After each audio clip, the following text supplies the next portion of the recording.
Welcome to Category Visionaries, the show dedicated to exploring exciting visions for the future from the founders who are on the front lines building it. In each episode, we'll speak with a visionary founder who's building a new category or reimagining an existing one. We'll learn about the problem they solve, how their technology works, and unpack their vision for the future. I'm your host, Brett Stapper, CEO of Frontlines Media. Now let's dive right into today's episode.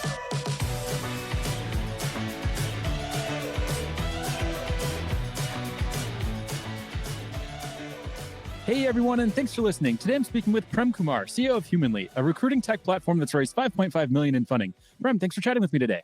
Thanks for having me, Brett.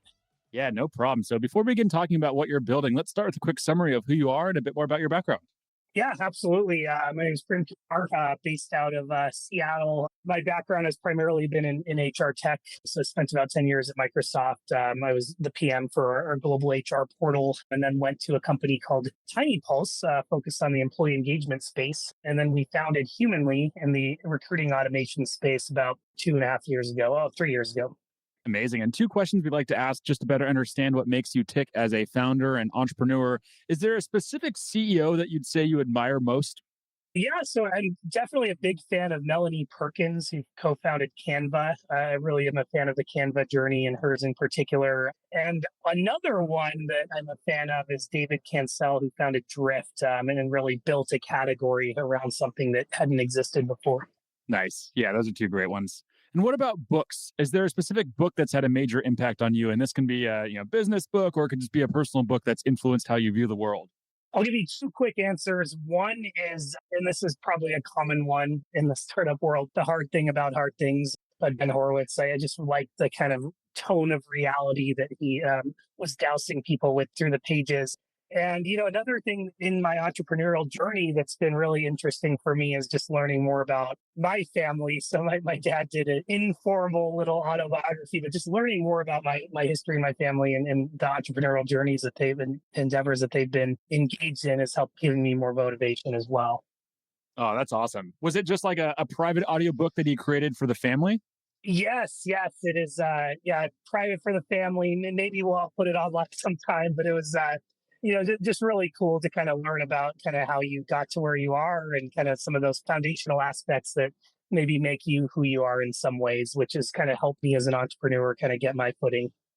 That's awesome. Is it the company that's going viral right now, where it's like every week they answer a question and then it gets turned into a book?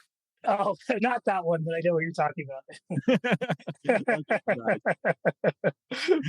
So, something else I'd love to ask about as well, before we dive deeper into what you're building there, for you to leave Microsoft and start a company or to join a startup, was that scary for you when you made that first jump? Yeah, it definitely was. So I had been at Microsoft for 10 years. I had just had my first kid, who's now 7. And it was, I'm leaving kind of a lot of familiarity. Microsoft was my first job out of college as well. So leaving kind of that familiarity, the benefits, some of the structural things that make it convenient to work at big companies as well. I'd done a lot of, when I always had that kind of entrepreneurial mindset. So I was kind of an entrepreneur at Microsoft. So it was always in the back of my head. But after having my son, I spent a lot of time on paternity leave just reflecting on my life and where I wanted to get to. And I loved the time at Microsoft. But one part that was important to be part of my journey was kind of testing the waters in the startup world. So that kind of pushed me over the edge there to make the jump. And it's funny enough, the startup I went to right out of Microsoft, Tiny Pulse, we had Microsoft as a client. So I ended up right back at Microsoft the very next week after leaving. But yeah. That's funny. And what was that conversation like with your wife when you said, hey, I'm going to leave and join a startup? Was she supportive? Did she think you were having a midlife crisis or some type of crisis? Like, what was that conversation like? Yeah, good question. So one of the best pieces of advice that I've gotten from other founders is, just do your best to kind of set expectations with those around you. This is really a journey you're embarking on with your family, with your significant other. So I did my best. I can't say it was perfect, but we tried to have those conversations around kind of what the journey looks like. And honestly, I'm a first-time founder, so I didn't even know what the journey might look like. So yeah, I think just being really real about what our goals were, what our family OKR goals were, where did we want to be, and is this entrepreneurial journey going to maybe set us back in some ways to help us kind of move forward in other areas. I wanted to make sure that this wasn't just me doing this because I wanted it, and that we had a plan that worked out for everyone. So lots of discussions versus just one. I think the number one was how are we going to figure out benefits when we're outside of the large company setting, and those things can be worked out. But I feel like that's always the big question, right? About benefits. Another podcast I was listening to, the guy was saying how he sold his company for like 40 or 50 million. He was going to join HubSpot. And then his mom's first question was, do you still have health insurance? Yes. Oh, 100%. Honestly, that was really like I had kind of mentally jumped through all the other hurdles. That one thing probably held me back for 2 or 3 years. I might have gone sooner if I answered that question sooner, or put in the research to answer it sufficiently to myself and my family. But yeah. That's funny. Nice. Well, let's talk about Humanly. So maybe let's just begin with the origin story. Yeah. So after, I guess I'll actually rewind even further than where I was going to. But when I finished at the University of Washington, this was 2007. I finished undergrad. I was applying to a lot of jobs. My degree was in tech. And, that was a pretty good market at the time. I was actually 2006, not 2007. We'd have companies come down to campus that were hiring for entry level employees. And I had a counterpart. She was in the exact same major as me, had the same credentials, much actually smarter than me in school. But we'd compare notes from the interviews, and we'd be interviewing with the exact same companies for the exact same job with the exact same interview panel set of folks. And it would be one after the other. And it would just perplexed me how different the interviews were, like in terms of, maybe there was some bias. She was being grilled as a woman on a lot of questions that I wasn't on the technical side, but it also just felt like a very unorganized process. And I didn't understand how they were getting to objective results based on kind of a lot of things that were happening there. So, I fast forward, realized that hiring teams aren't innately biased. They're not bad. They just don't have the tech to really engage with candidates at scale in these high volume scenarios like university recruiting or hiring support professionals. So, we felt that, as I went to Tiny Pulse and met a lot of companies, Tiny Pulse was focused on employee engagement, but I felt a lot of that started with hiring. We found there's a lot of tools to help track candidates, applicant tracking systems, a lot of sourcing tools, but there weren't tools to help you have a better conversation, more efficient, more equitable conversation with your job candidates, one that's structured, one that's consistent, and lets you have more objective results. So I had my co-founder I met at Tiny Pulse. So he joined me, and we started Humanly with two co-founders. Went through Y Combinator in 2020, started selling towards the end of 2020, and the rest has been history so far. And what would you say has been your number one takeaway from Y Combinator? My number one takeaway from Y Combinator, and this might sound cliche, but I'll just very specifically tell you how it helped us. And I guess twofold. One is, don't start by boiling the ocean. Build something that a small group of people love, and hopefully that small group of people is representative of a larger market. But then the other piece that maybe sounding cliche is just, I can't express enough how everyone knows they should listen to users, talk to customers, but just how we went about listening with no ego, even if we had a idea already, really, really finding out what that pain is. One example, one of the things that probably surprised me the most when we went out and talked to candidates, we're not selling to candidates, we're selling to hiring teams. But as I talked to both candidates and hiring teams, one of the things that surprised me the most, we would have hiring teams that were in a good way, really focused on candidate experience, which is awesome. But when we talk to candidates, one thing that surprised me is we have our tool, the candidates can rate their experience engaging with Humanly. And even the candidates that didn't get the job rated it very strongly, which was a surprise. And I realized through talking to candidates and talking to recruiters that really, setting expectations with candidates, telling them what the next step is. They're not going to not like you because they didn't get the job, but treating them with respect and kind of following through, even with a simple, not like auto-generated follow-up email can go a really long way. So I think, paying attention to maybe a small group of people and what's really the deep pain there, and then just talking nonstop, buying coffee for whoever you can that could be a potential buyer or is a user, what was important to us. I feel like that's one of those things that every founder knows, like, yeah, you should talk to customers. It's important, but everyone forgets. And it's so easy just to forget and get pulled into, other startup related stuff you got to focus on. Yeah, totally. And I think like having a structure to it. So instead of just saying, "Hey, I'm going to talk to 50 people," what are the outputs you're looking to get out of it? What are you trying to ascertain? What theses do you have going in? Kind of putting a little process around that, similarly to maybe other research processes you might run. But I found that, and then getting rid of ego was important. It was very easy to like push them down certain ways. So basic user research, but even though people know they need to do that, it's unfortunately I don't see that always happening.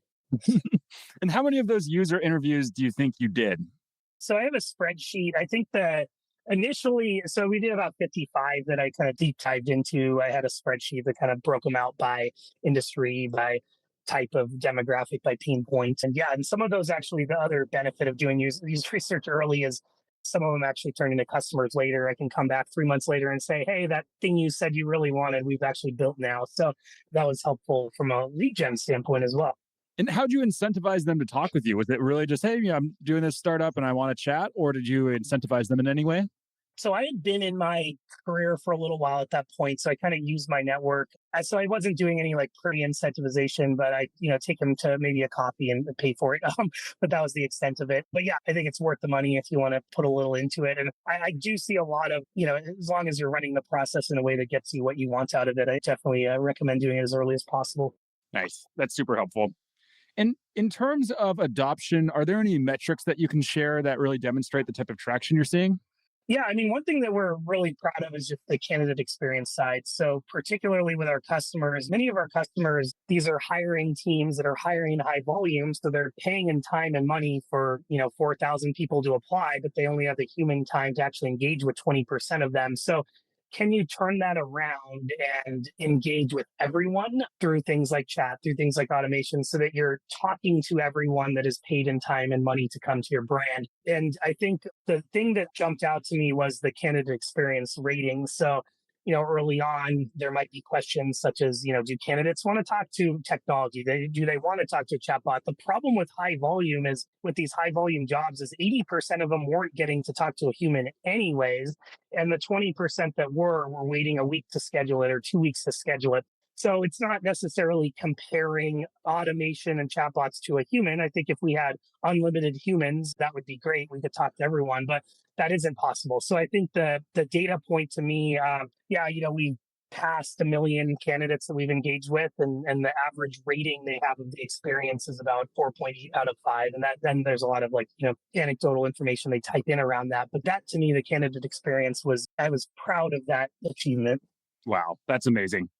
And what about any patterns in terms of the hiring teams that are using the product? Are you seeing it as, maybe mid or late stage startups? Is it Fortune 500? What does that look like? Yeah, good question. So most of our customers will break down between mid-market and enterprise. We're generally targeting teams that are about 1,000 and above, sometimes less than that, but generally around that mid-size. Really looking for, about 70% of companies in the US have some jobs that are high volume. So entry-level support, sales, operations. That's the segment of the market that we're targeting. And we're still an early company. I think as we move to later stages, we're going to have more of a focus on the enterprise. We do have a handful of enterprise customers right now. And what's that go to market motion look like? I saw on your website that there's a free trial. So is this entirely PLG or do you have an enterprise sales team as well? No, so we've done some experiments with PLG, but that certainly is not reflective of how we're getting our customers right now. And we're fairly early, I think, in the PLG or self-serve side. Generally, we're going out and getting customers either through outbound. So we're have a small sales team, so emails, calls, looking to get out. I think the buyer dynamic here, particularly as things have gotten back to in person a little bit. A lot of these folks are people. They want to be engaged in the HR and talent acquisition tech space personally. So going out to conferences has been great. I was at HR Tech in Vegas earlier this year, which was awesome. So that's another strategy, having a ground game on the in-person side. And then we are looking to, get deeper on inbound and from like a content standpoint and whatnot. But yes, and generally we are selling direct. So this isn't, although we are experimenting a little bit with PLG, this is generally a top-down sales, so selling to like a head of talent, a director of talent, so they can make their team more efficient versus an individual person picking it up. And what's the typical buying process look like for HR and recruiting tech? Is it always or typically enterprise, top down, or is PLG something that a lot of other platforms are also using? Yeah, it's a really good question. I think it's changing a lot. There's much different buyer behavior, even the types of things that buyers are looking to. I oftentimes look at one of the reasons why I respect David Cancel at Drift. I oftentimes look at what's kind of happening with buyers on the marketing and sales automation tools. And then not just from like a buyer standpoint, but an innovation standpoint. And then you eventually see that coming to HR tech and recruiting tech and talent tech. For example, in the past, we would have a CRM on the sales side. You'd have tools that maybe help you go out and find prospects. And then all of a sudden, there's tools that came out to help you actually talk to prospects better. So Gong, Outreach, that is that kind of last piece that's now happening in recruiting tech, where people are now more comfortable with allowing technology to talk direct. But more specifically with your question, so very much historically has not been PLG. It very much has been, at least at the enterprise and maybe mid-market side in the past. And when I say historically, I'm going back, 10, 15, 20 years. But what I've seen in my career is this is shifting for sure. You have individual recruiters or teams picking up tools like Gem, or, maybe there's more budgets that they might have. But a lot of things that these large enterprises still do go through corporate recruiting, which can be a good thing, depending on who you ask. Another thing I'm seeing, though, is there's a little bit of a decentralization, maybe not intentionally, but where, at these big companies, you have like a head of support or a director of support that really cares a lot about the hiring process and might be signing up for their own tools to help make their interviews better, not just, in addition to following the standard process that the enterprise had. So, and then there's other pockets of buyers. So I would say employer brand and brand in general is kind of converged, where there's sometimes marketing budgets in these candidates facing types of technologies. If you're a B2C company, your candidates are your customers, oftentimes your best customers. And then you also have budgets like diversity, equity, inclusion, which is awesome, is starting sometimes has their own budget. So a little bit different pockets of money and kind of how the process works. Interesting. And you've mentioned drift there a few times, so I have to assume that it's at least floated around in your head the idea of category creation, following what they did with conversational marketing. So for you, how are you viewing your market category? Is this a new category that you're going to create? Is this a category that you're going to transform? What are your views there? Yeah, good question. And we're kind of balancing, as a founder, I'm balancing what buyers think this thing is and what the language they speak with, how analysts are looking at this thing, which should be similar, but not always exactly the same. And then where my vision is. Yes, one of the reasons I really love what, David Gerhardt and David Kensel did at Drift in terms of creating this conversational marketing and making this kind of two-way chat conversation a thing, a category. When I think about our space, there's different categories we get put in or we put ourselves in. I'm seeing like chatbot automation as a category, interview analytics. To me, like the category that we align with, so this conversational AI for recruiting. But to me, when people think conversational AI, they're thinking chatbot. And right now there's a lot of cool stuff coming out with like chat GPT and all that. But to me, conversational AI for recruiting is about any conversations you're having with job candidates, not just the automated ones. So even the human ones. So any conversation you're having with a job candidate, how do you make that more efficient and more equitable? So we're kind of looking at this more from the candidate side, where they have a purpose in learning more about the company and trying to get the job if it's a fit. They might be talking to different delivery channels through that process, but all those conversations to me fit within the conversational AI for recruiting space. So that's what we're trying to win, that direct conversation with candidate space. And because you're a conversational AI company, have you just had investors blowing you up the last week or two with Chat GPT coming out? Yeah, it's been funny. So I just saw a meme today, that guy holding like a sign in San Francisco saying, stop sharing your examples of GPT on LinkedIn. But yeah, there's definitely a lot of excitement. I think I was just talking to an investor that had one of our existing investors that had a really interesting take on, oh, I wouldn't say interesting, but just the hype cycle with a lot of this stuff where I actually do feel even though some of this stuff is newer, or at least it's gotten to this level, I really feel like we're in the thick of it. It's not the early pieces. I think there's very real applications. But if you're going to take something like GPT-3, I think the user context matters a lot. So our candidates don't want to just chat. They want transactions to happen. They want to be moved to the next step. You have to be tightly engaged with ATS. So I think there's a level of aligning to business process. And I feel a lot of the ML models will get somewhat commoditized. What won't get commoditized is the data behind it. and how you actually apply it to a specific use case. So like one thing we're doing is we're using our own generative AI built on top of GPT-3 to automatically generate follow-up emails for recruiters. So they'll have an email after they get off a call with the candidate, and it'll say, "Dear Brett, really nice meeting with you. I liked hearing that you went to school here. You did this and this," and then they can, make some edits and fire it off. So I think using the generative AI as well as other technology in ways that isn't just throwing technology to a human problem, but kind of helping things happen faster or more efficiently is important. And a lot of people are going to do great stuff. So I'm excited for all of it. But yes, I have been getting a lot of messages. I feel like I've never seen a tech product go viral so fast before. Everyone's sharing it. Like Yeah. my mom asked me about it. Yeah. That's how I know it made it quite far if my mom's asking me about it. Yeah. It's cool stuff. It's really cool. Yeah. And what about the idea of breaking through the noise? Obviously, in HR tech, recruiting tech, there's just been a lot of movement, a lot of cash has flown, to this market or this segment over the last couple of years. What are you doing to really rise above all that noise and capture the attention of hiring?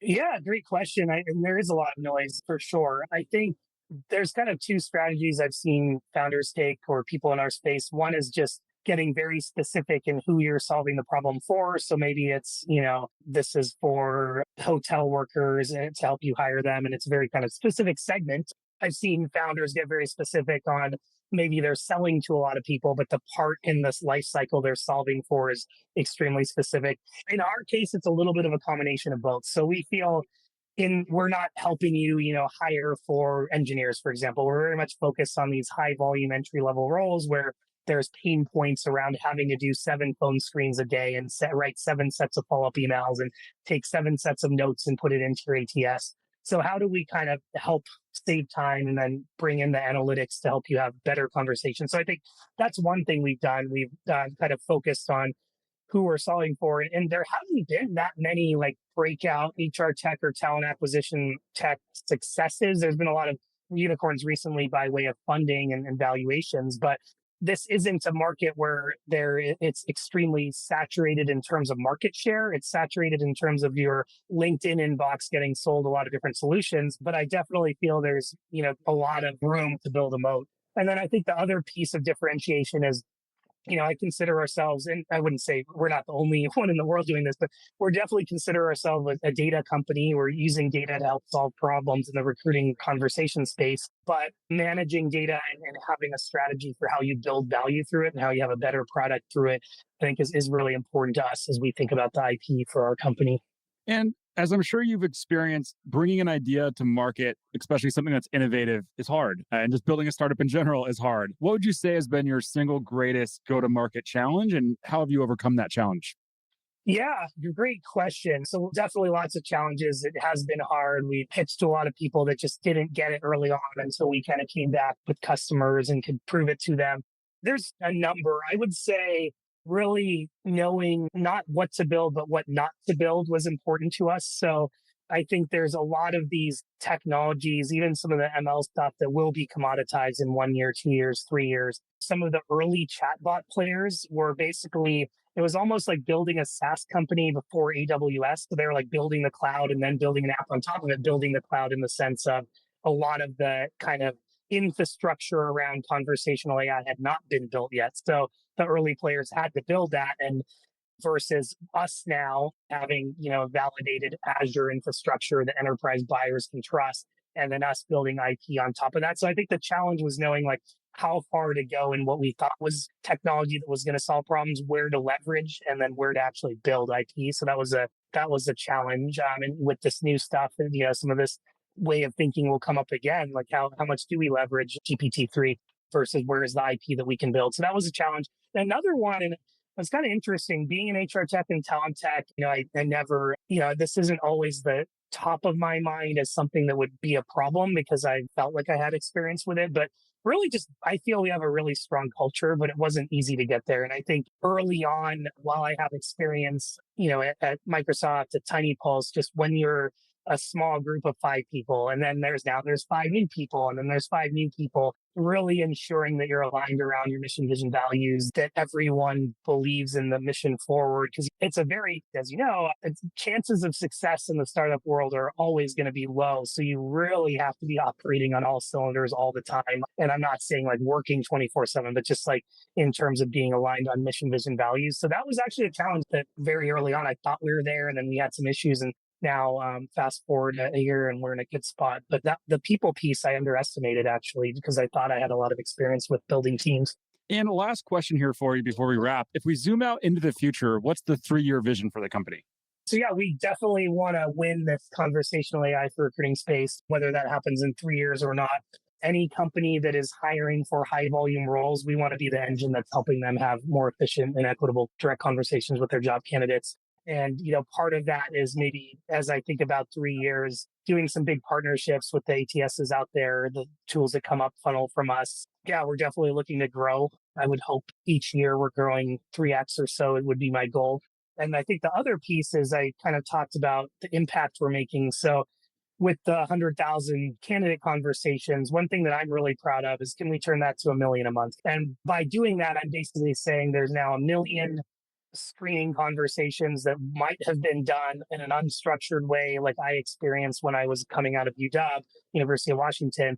They might have been done in a biased way. They might have been done in an inefficient way, and they might have taken a week to happen. But now all of those 1 million per month are happening in a more structured, less biased, and more efficient way. So I think the impact we're making to candidates is going to be a huge way that I measure our success, the greater good we're doing. And these are numbers we share with our investors, the impact metrics as well, not just the financial ones. Nice. That's amazing. Unfortunately, we're up on time, so we're going to have to wrap here. Before we do, if people want to follow along with your journey, where's the best place for them to go? Yeah, absolutely. So you can message me on LinkedIn, and it will be me. I won't have a chat GPT behind it talking to you back. Feel free to email me, prem@humanly.io. Our website is humanly.io. I'm looking forward to being in touch. Amazing. Well, thanks so much for taking the time to chat and share what you're building. This is all super exciting, and wish you the best of luck in executing on this vision. Thank you so much, Brett. All right, keep in touch.